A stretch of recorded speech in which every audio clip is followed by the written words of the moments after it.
Jim Carrey made the whole world laugh for decades, but what he hid behind that laughter would break your heart.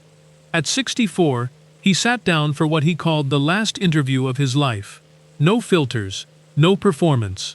Just the truth about a man whose famous rubber face had become both his greatest gift and his most elaborate disguise. Because long before he was a Hollywood icon, he was a frightened kid, sleeping in a van, scavenging for food, and watching his father fall apart in silence. Jim grew up the youngest of 4 children in a small Ontario town, where money was always short and worry was always present. His father, Percy, had buried a dream. He'd given up a career as a jazz musician to work as an accountant, earning just $8,000 a year to keep the family afloat.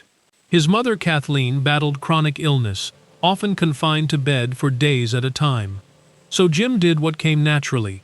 He retreated to the bathroom mirror and spent hours teaching his face to do things no face should be able to do.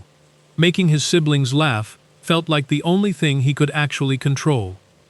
Then everything collapsed. When Jim was 13, his father lost his accounting job and sent out 73 applications without a single offer in return.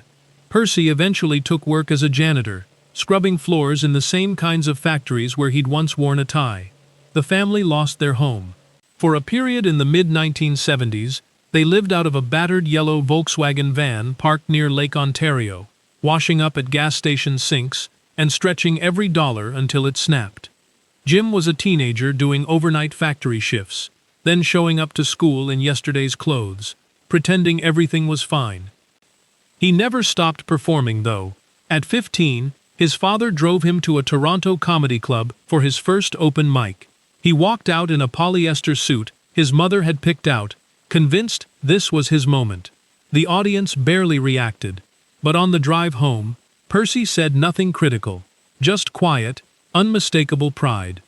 That night, Jim learned that bombing wasn't the end of anything. It was just part of the road. The road got darker before it got brighter.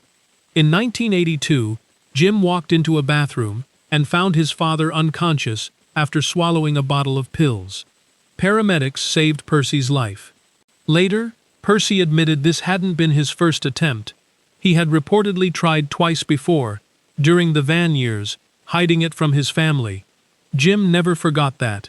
He later said he feared the same darkness lived inside him too, and that fear drove him to keep moving. Stopping meant letting his thoughts catch up. What followed was one of the most remarkable comeback stories in entertainment history. From In Living Color, to Ace Ventura, to The Truman Show, to Eternal Sunshine of the Spotless Mind. A career built not on luck, but on the survival instincts of a boy who'd had no other choice but to be extraordinary. And through all of it, the $20 million paychecks, the Golden Globes, the billions at the box office, Jim kept returning to the same conclusion. He said it better than anyone else could. Everybody should get rich and famous and do everything they ever dreamed of, so they can see that it's not the answer. The funniest man alive spent a lifetime learning that peace was never going to come from the audience. It had to come from within. If this story moved you, hit like and subscribe. There are more extraordinary lives worth knowing about.